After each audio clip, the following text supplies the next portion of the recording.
This is the devastation that I found this morning when I opened the kiln. My flamingo has toppled off his stool and landed on the side. But here is how lucky I have been during that whole episode.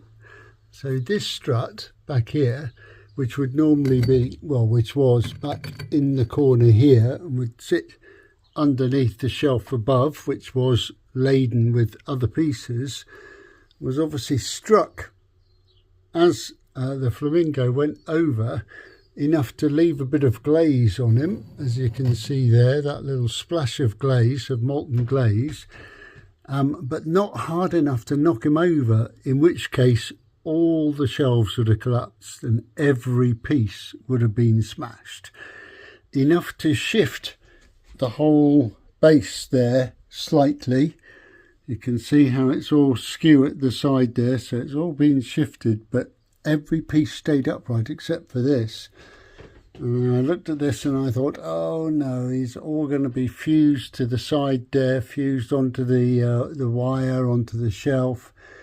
But amazingly, he's not, and he's not left a mark on the wire.